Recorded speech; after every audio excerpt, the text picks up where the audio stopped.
এখনকার তরুণরা সোশ্যাল মিডিয়ায় অতিমাত্রায় সময় ব্যয় করছে, যা তাদের পড়াশোনা ও নৈতিকতার উপর নেতিবাচক প্রভাব ফেলছে। একজন অভিভাবক হিসাবে আমি কিভাবে তাদের সঠিক পথে পরিচালিত করতে পারি? অভিভাবক হিসাবে আমাদের নিজেদের মোবাইল ফোনের অতিরিক্ত ব্যবহার বন্ধ করতে হবে এবং নিজেরা বাচ্চাদেরকে প্রচুর পরিমাণ সময় দিতে হবে। মোবাইল ইত্যাদি থেকে দূরের থেকেই তাদেরকে সময় দিলে ইনশাআল্লাহ তার একটা সুফল আমরা পাবো। দ্বিতীয়ত, অভিভাবক হিসাবে আমরা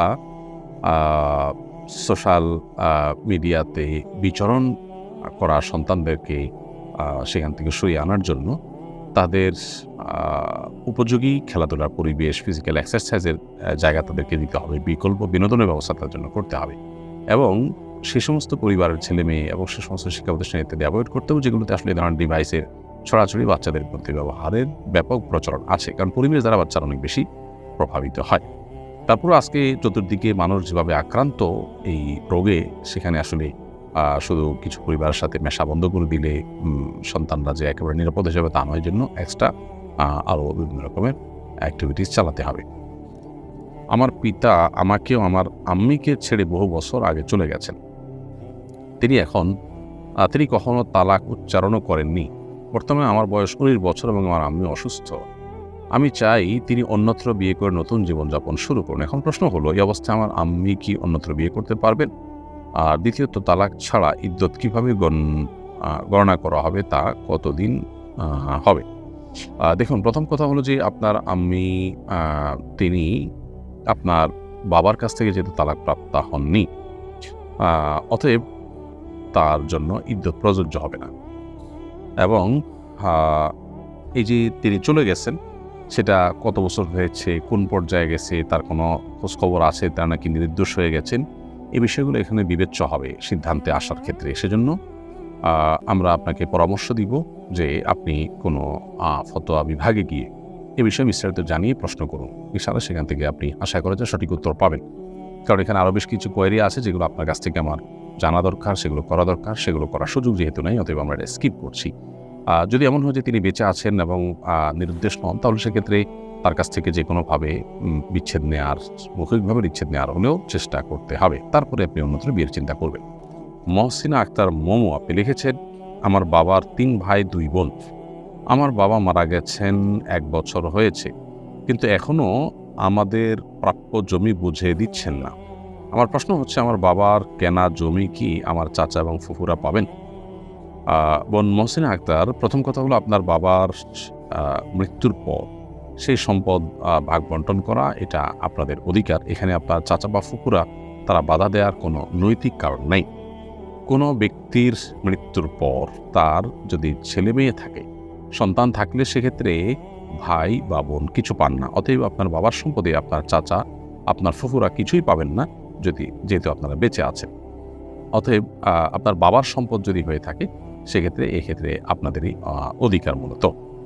মেয়ে মানুষ যদি আপনি একা হন, যে আপনার কোনো ভাই নাই, হ্যাঁ, তাহলে ভিন্ন হতো। কিন্তু আপনি যেহেতু ভাই আছে বলেছেন, তাহলে সেক্ষেত্রে তারা পাবেন না। ইলিন তাহসিন আপনি লিখেছেন, আমার মা বাবার 23 বছরের সংসার। আমার বাবা আমার আম্মু ও আমাদের 2 বোনকে অনেক কষ্ট দেয়, নির্যাতন করে, ঠিকমতো ভরণ পোষণ দেয় না। আমার আম্মু ও আমি সন্তান হিসেবে কি কাজ বা আমল করলে আমার বাবা চিরদিনের জন্য ভালো হয়ে যাবে? কি করলে পরিবারের রহমত ও সুখ শান্তি থাকবে? ভাই তাহসিন, আপনার বাবা আপনার মায়ের প্রতি জুলুম করছে, এটা দুর্ভাগ্যজনক। এটার জন্য প্রথমত আপনারা, যেহেতু আপনার বয়স 23 হয়ে গেছে, আপনি টিউশনি করে হলেও, ছোটোখাটো কাজ করে হলেও আপনার মায়ের ভরণ পোষণ দেওয়া, তার কষ্ট লাঘবের চেষ্টা করবেন।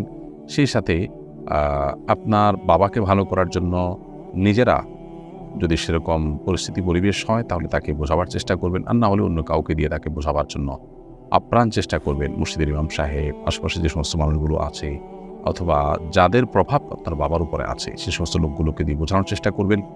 ওলামা ইকরামের বক্তব্য শোনার চেষ্টা করবেন, বিভিন্ন কৌশলে তাকে কাউন্সিলিংয়ের চেষ্টা করবেন এবং সবশেষে আল্লাহর কাছে দোয়া অব্যাহত রাখবেন। এরপরও যদি কোনো উপায়ে তিনি সংশোধন না হন, তাহলে সেক্ষেত্রে সন্তান হিসেবে বাবার শাসনের দায়ভার আপনার কাঁধে নেওয়ার সুযোগ কিন্তু নেই। সবর আপনাদের করতে হবে এবং আপনার মাকেও সেই সাথে বোঝাবেন যে দুনিয়া এটা জান্নাত নয়, সেখানে সব কিছু মন মতো হয় না, বিধায় সবরের কোনো বিকল্প ইমানদারের জন্য নেই, বিধায় সবরের পথটাকে অবলম্বন করতে হবে। সোমাইয়া চৌধুরী আপনি লিখেছেন, কিছু কিছু মানুষকে মাফ করতে চায় কিন্তু মনে হয় তাদের মাফ করলে নিজের উপর অবিচার করা হয়, এক্ষেত্রে করণীয় কি? শয়তান এটা আমাদেরকে বোঝায়। আল্লাহ সুবহানাহু ওয়া তাআলা সবসময় আমাদেরকে মাফ করতে উৎসাহিত করেছেন। আল্লাহ বলেছেন, খুযিল আফওয়া ওয়া'মুর বিল উরফি ওয়া'রিদ আনিল জাহিলিন। তোমরা ক্ষমার দিকটাকে গ্রহণ করবে সবসময় এবং ভালো কাজের নির্দেশ মানুষকে দিবে এবং যারা মূর্খতাসুলভ আচরণ করেছে তাদেরকে এড়িয়ে চলবে। আল্লাহ সুবহানাহু ওয়া তাআলা অন্য আয়াতে বলেছেন, ইন্নাল্লাহা ইউহিব্বুত তাওয়াবিন ওয়া ইউহিব্বুল মুতাতাহহিরিন। আল্লাহ বলেছেন, আল্লাহ তাআলা ক্ষমাশীলদেরকে পছন্দ করেন, সেরকম আয়াত রয়েছে। অতএব আল্লাহ তাআলা তার নেককার বান্দাদের প্রশংসা করতে গিয়ে বলেছেন, ওয়াল আফিনা আনিন নাস, যারা মানুষকে ক্ষমা করে তাদেরকে আল্লাহ তাআলা নেককারদের কাতারে শামিল করেছেন। এজন্য মাফ করার চেষ্টা করতে হবে। শয়তান আমাদেরকে নানাভাবে প্রলুব্ধ করে আমরা যেন ক্ষমা না করি। নিজের ভিতরে যে অবিচার হবে মনে হয় না, সবর করবেন এবং ক্ষমা করবেন, সেদিকটাই ভালো। আল্লাহ সুবহানাহু ওয়া তাআলা সবসময় সেদিকে আমাদেরকে প্রায়োরিটি দিতে বলেছেন। আল্লাহ বলেছেন যে, ফাইন আকিমতুম ফাআকিমু মিসলা আকিমতুম বিহি ফাআকিমু মিসলা আকিমতুম বিহি। যদি তোমাদেরকে কেউ কষ্ট দেয় তাহলে তোমরা সেই পরিমাণ কষ্ট দিতে পারো যেটুকু সে দিয়েছে, সমান সমান দিয়ে তুমি প্রতিশোধ নিতে পারো। কিন্তু ওয়ালাইন সাবারতুম লাহুয়া খায়রুল লিস-সাবিরিন, যদি ধৈর্য ধারণ করো সেটা হবে সবথেকে উত্তম। মেয়ের নাকের নিচে গোফের মতো থাকে, সেগুলো কাটা যাবে কিনা? প্রথম কথা হলো যে আপনার নাকের নিচে যদি গোফ উঠে যায় কোনো মেয়েদের এবং সেটা চোখে পড়ার মতো হয়, তাহলে এটা তার বলতে পারি আমরা শারীরিক ত্রুটি। অতএব এইটা কাটা যাবে, বরং কেটে ফেলাটাই উত্তম, পুরুষদের সাদৃশ্য যেন না হয়। অনেক উলামা ইকরাম যেমন ইমাম ইবনে আবিদিন শামী রাহিমাহুল্লাহ ফতোয়া শামীতে এটাকে মুস্তাহাব বলেছেন। লিপি আক্তার নূপুর আপনি লিখেছেন, পিতামাতা যদি সন্তানের সাথে বৈষম্য করে তাহলে ইসলাম কি বলে? পিতামাতাও যদি বৈষম্য করে সেটা অন্যায়, অন্যায়, অন্যায় সর্বাবস্থায়। অতএব মা বাবাও সন্তানদের প্রতি যেন জুলুম না হয় সেদিকটা তাদের খেয়াল করতে হবে। মা বাবা হয়েছেন দেখে তারা যা খুশি তা করবেন, সেই লাইসেন্স তারা কিন্তু পান নাই। আল্লাহ তাআলা ইহসান তার নিজের জন্য আবশ্যক করে রেখেছেন। আল্লাহ তাআলা নিজের জন্য জুলুম না করাকে আবশ্যক করে নিয়েছেন। আল্লাহ সুবহানাহু ওয়া তাআলা বলেছেন, ইন্নী হারামতু যুলমা আলা নাফসি ফালা তাযালামু। হে বান্দাগণ, আমি আমার নিজের প্রতি জুলুমকে হারাম করেছি। আল্লাহ নিজের জুলুমকে নিজের জন্য হারাম যদি করে থাকেন, তাহলে মা বাবার জন্য কিভাবে সন্তানের প্রতি জুলুম বা বৈষম্য করা হালাল হতে পারে? আস-সুন্নাহ ফাউন্ডেশন, উম্মার স্বার্থে সুন্নাহর সাথে।